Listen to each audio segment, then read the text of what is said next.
Look guys, I have proof. Riot Games has directly said that they want to hear my opinions, so let's give them. Hello everyone, my name is Borax, and when Arena first came out, I played way too much of it. I actually played every single champion, I made countless hours of footage going over like some tier lists of the items and all of the things about Arena, and then it disappeared as they wanted to work on it and make some improvements, which is pretty exciting, even though I was disappointed to see it go. Now, it actually technically already has been out for about a month on the PvE, and surprisingly, I haven't played too much of it. Sure, I've been admittedly also rather busy, but there's definitely some things that I just don't like about it as much. So in this video, we'll be talking about 5 things that they did which I do enjoy, and 5 things that they did which I do not enjoy too much. Like one of my all-time favorite movies, let's start off with the good. So the first good change is that they allow you now to queue up with more than just one person. Originally you can only do 2 people, but now you can do groups of 2, 3, and 4. And you can even do a queue full of 8 people, so it'll be like a custom match. But rating will still apply to it. Although if you really do care about your arena rating that much, then maybe this game mode isn't for you, or maybe League of Legends shouldn't be for you in general. That's really exciting because I've always dreamt of doing custom arena game modes, maybe forcing everybody to play a certain style of champion. You can do a bunch of just wacky little different things, hosting little tournaments. That would be a lot of fun, and actually if you have any interest in that, maybe join my Discord. I'll have the link in the description, and maybe we can start looking to set things like that up in the future. That's pretty much a pretty simple change. I have queued up in groups of 3, and you do end up just being alone with a random teammate, but it is still fun if 3 people want to play Arena. The second great change they did was increasing the rating thresholds, as it was way too easy to hit Gold and Gladiator rank. I remember on my main, I hit Gladiator even though I didn't play too much or played really that well because I did a bunch of wacky things. And once you hit Gladiator, there's nowhere else to go, which can be a little bit disappointing. Sure, you might be thinking it's weird to have a ranked system in a for fun game mode, but you can still play for fun and still climb, and it's still nice to see yourself gaining those points when you do win. Now, the third thing that I think Riot is doing pretty well is just how much they are actually putting into Arena, how much they are actually really caring, how much they really want to make it the best product that they can. Now, I think they've missed actually quite a lot, which is kind of interesting, but they are genuinely really trying, so I do appreciate that. You can see just how many changes are. There's a bunch of new general balance changes. One of my absolute favorite ones is that ranged champions no longer just gain 20% attack speed. I thought that was really annoying of an advantage for ranged champions, so I'm super duper happy that they got rid of that. They also have countless champion balance adjustments for a ton of champions, and honestly, it does make sense that a lot of champions need these balance changes. Now, I will say, I'll add one negative thing really quickly here, is that they don't display it clearly when you are playing Arena, so you don't really have a good idea of how buffed or nerfed your champion is, and some of these champions have a ton of different changes, like Kale has 1 million, Kayn has 1 million, and when you're just playing the game, you kind of want to know what has changed because some of the identities of the characters can be completely different. One character that I really like, for instance, is Blitzcrank, and his Q cooldown is way lower in Arena. It has 40 extra ability haste. It actually just has a lower Q cooldown on top of that. It is down to 13 seconds at rank 1 instead of the 20 seconds. And that's just something that would be nice to know because I think Blitzcrank is pretty good in Arena, even though you would initially think he'd be absolutely terrible in the state he is. And it would just be nice if it was reported somewhere a little more easily, like if you hover over the champions, perhaps you could see the changes. But we've been wanting that in ARAM for the longest time, so I don't think that'll be coming anytime soon. And yes, I know this is a negative in the good section, but hey, it's just a helpful tip I think that they should be trying to do. But at the same time, also now I'm thinking any changes to the client might just end the game forever because the client itself is a bit finicky, is it not? Now, the fourth change that I really like that they've added to Arena is by changing the champion select a bit, as they say right here that they did. So you'll have your bans, and then all 4 teams will have 1 person pick, and then you'll be able to see those 4 picks and not pick a champion that somebody else has already selected. And then you can pick again, so you can kind of think a little bit about counters or like how you want to play it based on seeing the champions. And we won't see the exact same combinations, as you won't be allowed to pick the exact same 2 champions. Like if somebody picks Kale on the other team, you can't have as your second pick a Kale. So there will be more forced diversity, which is nice to see. Now, the fifth and final change that they've added, which I think is pretty cool, is that they've added 60 new augments so that a lot of the games feel more fresh. There's a lot of different things you can try out. If you're spamming the game a lot, this is great for you because you can try out so many different things if that is what you enjoy doing. There's also going to be just more experimentation and forced experimentation, as you can only have a certain amount of augments show up in a game, and so the whole lobby can't be picking the exact same augments. You will be forced to pick different ones. Each augment will be limited to 2 copies in the game. So a common thing you would see is just the whole lobby having Jeweled Gauntlet, and that will no longer be an option, which can be a bit frustrating if you see somebody else get it and then knowing that you won't be able to find it yourself. Now, off the top of my head, those are the 5 things that Riot Games has done to Arena that I have enjoyed, but now let's talk about the bad. Now, the first thing that I didn't enjoy is actually the largest change that's coming to Arena, which is going to be the revive mechanic. Now, the first death of each team will not be permanent. Instead, they will enter a down state, and after a certain time, your ally or yourself can go onto that space and revive that person. So the reason they gave for doing this is that it sucks being stuck in a 1v2 situation, and yeah, that is true, it does suck. It's already annoying in the base game when somebody has GA and can come back after you've blown all of your key spells and abilities. It's also really interesting that Zhonya's GA does exist in Arena, so if you do want to have that safety, you can do it by purchasing it, and then in theory you have a weaker item with a really strong effect. But now they just pretty much gave every single person a GA if their teammate is able to revive. Now you might be thinking, okay, you just blow up one person and then quickly blow up the other person, but the problem is the meta is becoming more and more just one tank and one carry. So what happens is if the carry gets picked off, then the Omega tank can just survive and revive their teammate.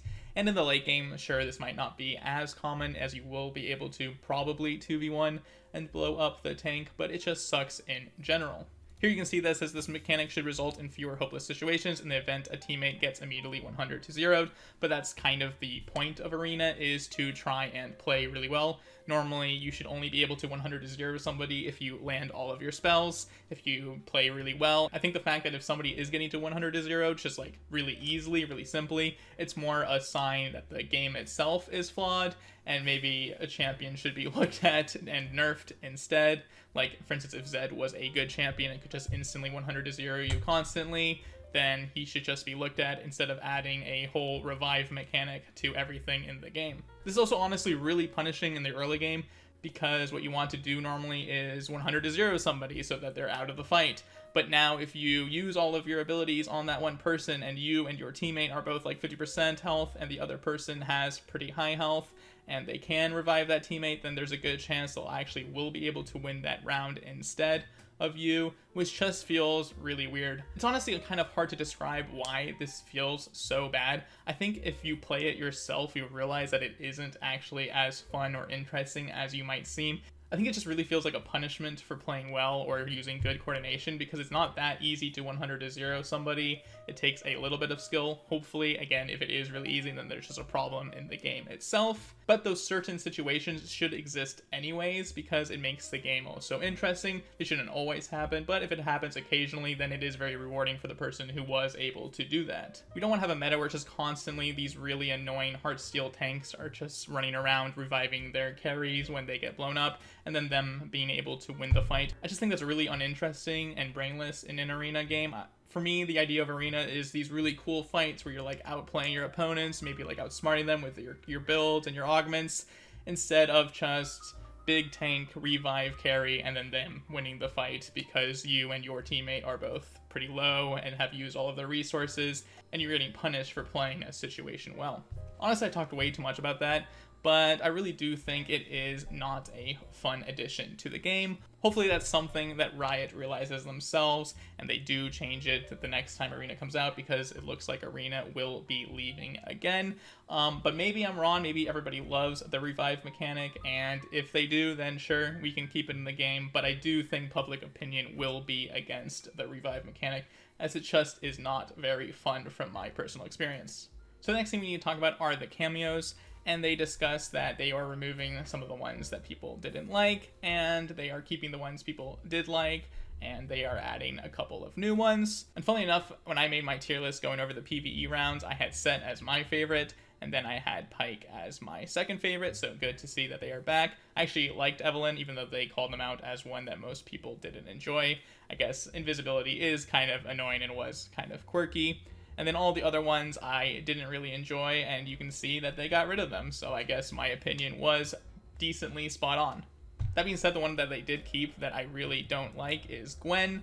And Gwen is even more annoying with the revive mechanic. The way Gwen works is that she goes towards the team that is at the biggest deficit and starts healing them. The problem is that in the 1v2 scenario, it almost always picks the one person because it just views them as having the biggest deficit. So the problem is that Gwen will then go towards that one person who is trying to revive their teammates, healing them constantly and giving them the safety of the shield, and it's just really frustrating to play. Pretty much it almost feels like with Gwen, the best strategy would be to be at that deficit, because the Gwen healing and shield really can help you win the fight, especially with the revive mechanic added on top of that.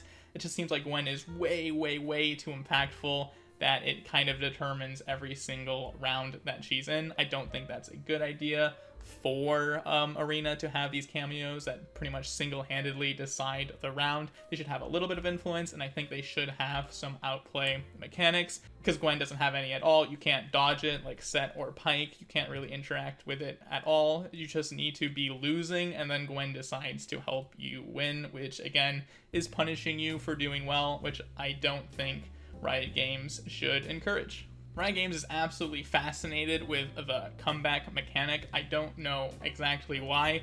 They kind of just always find ways to punish you for doing well. In normal League of Legends, they added bounties to objectives. They have the bounties on the individual champions if you were doing well. So a lot of punishments for playing the game well and a lot of comeback mechanics. I guess that's a way for people not to get as frustrated.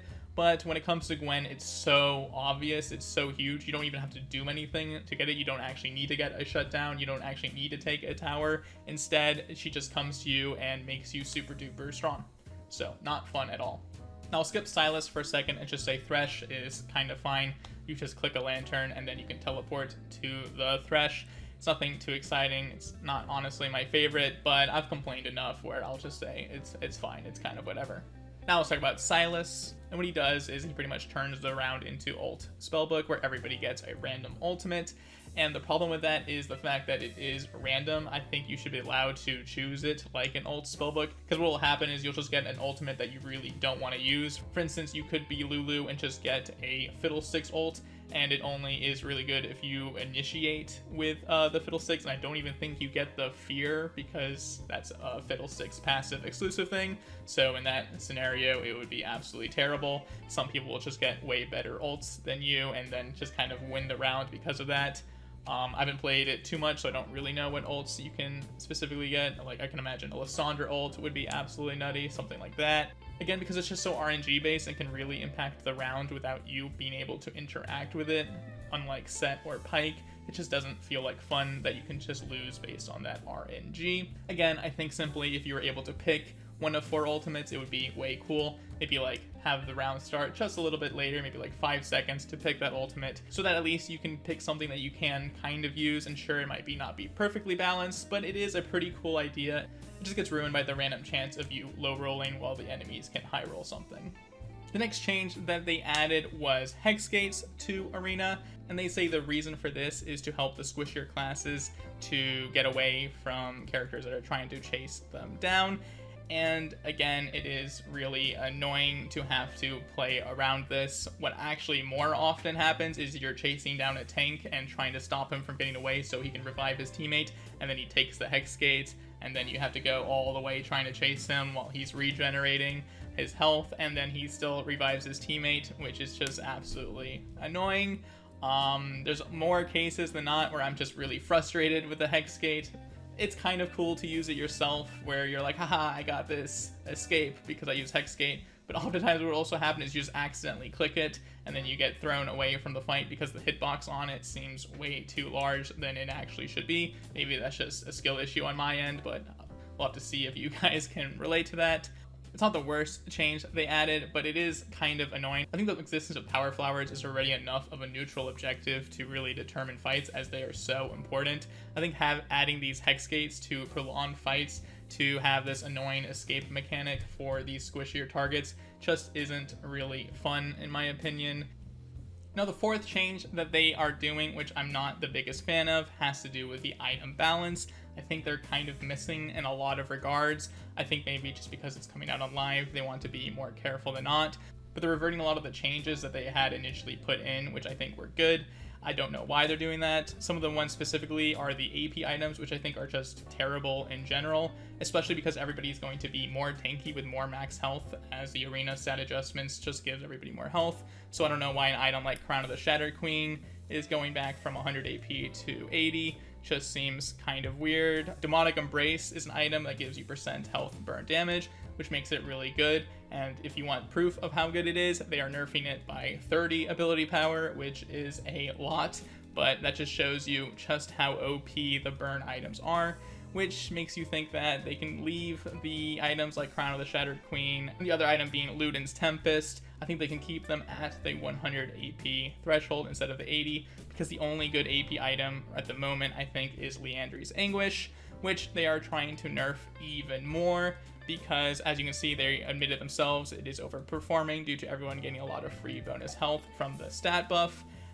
That is something that I talked about immediately. It seemed pretty obvious. It seems kind of weird that it wasn't super duper nerfed as soon as the game came out, but I guess they wanted to first see if it actually was going to be super broken, but obviously it was going to be. I still think Liandry's Anguish is by far the best AP mythic. When it comes to the AP champions, what pretty much determines if you're good or not is, can you use Liandry's Anguish effectively, and if you can, then you can be played. But if not, if you have to build any of the other AP items like the Crown, like the Luden's Tempest, Proto Belt, all of those, they're just way too weak because you just can't get over how much health everybody has. Even the squishy targets have that extra health, so you're just not going to be doing as much damage with these AP items, especially if they nerf them back down. So weird change to me, but I am very confident that they will be reverting that sooner than later because it just doesn't make any sense.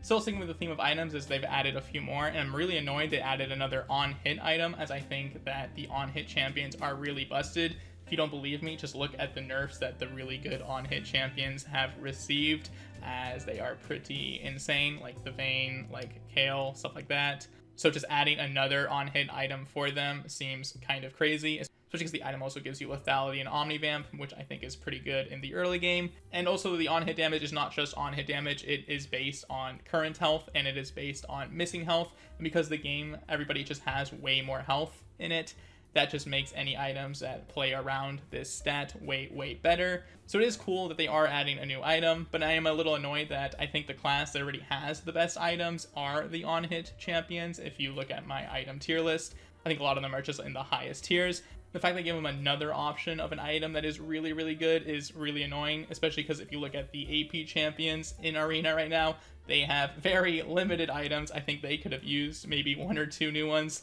Maybe just another item that helps AP champions actually deal with Omega tanks, or just every character having a lot more health would be nice. I think they definitely need more love, and it's just annoying to see that they are giving these on-hit champions even more love when they really don't need it at the moment. Now the fifth and final thing that I don't like that I'm going to talk about, I actually already did talk about in the things I do like, which is the fact that they're adding 60 new augments and only removing a few. While it is really cool if you're playing a bunch of games that you are able to experiment, it kind of sucks if you aren't playing a bunch of games. Like if you want to try out a specific strategy, perhaps you want to play like an Omega tanky Cho'Gath build or something like that, then it will take you a bunch of games potentially to actually hit the thing you want to hit, which can be rather frustrating. You might have this one like really kooky wacky strategy that you really want to try out, and it can be really hard to force things because of the fact that there are so many augments. And I also agree, like, you shouldn't be able to force it every single game, but you should be able to do it like maybe in every 1 in 5 games, as you do want to be able to see something that you find really interesting and then replicate it for yourself. Almost knocked over a glass. That was a clutch catch. One thing I think they can do to maybe combat this a little bit is add something that they did to TFT, which I absolutely hated in TFT, but think it would be more interesting in Arena, is the concept of like legends, where you can get more curated augments towards what you want to actually do. And the reason why it was bad in TFT is because that game, when it's too consistent, is really not fun. But in Arena, I think would be a lot cooler. You're playing one singular champion, but maybe you want like a style of augment because you want to try something out. Think of a champion like Rengar. Maybe you want to try out like a really cool AP build, but that would be really hard to do without certain augments. So maybe you can pick this like legend concept where you get augments that are curated towards AP champions, but maybe you wanted to play tank Rengar, so then you could pick something that would curate you for tank augments, or if you want to play AD Rengar, maybe you could get something that just curates like AD augments. Something like that would be really interesting, so you could try out these different wacky, interesting play styles, and I think that would be really good for the game, because otherwise I do think it can be a bit tricky, where you can't really play the super duper wacky, interesting things because you might not just ever hit it. Then it would actually just feel bad that you're stuck playing a champion with subpar augments that don't really match the strategy that you wanted to try out. Well, thank you guys so much for watching. If you enjoyed it, I hope you leave it a like, maybe consider subscribing. I'll be trying to make more Arena content, probably some more tier lists, as that's something I enjoy doing. Just checking things out, maybe finally finishing my champion tier list, even though a lot of things need to change, as a lot of things in Arena have changed. Also, if you do happen to watch this video and you do watch my previous content of the Willow support series, don't worry, I'll be continuing to do that as well. But that will be it for this Arena video. We talked about the good, we talked about the bad, and I've been the ugly. Thanks for watching, guys.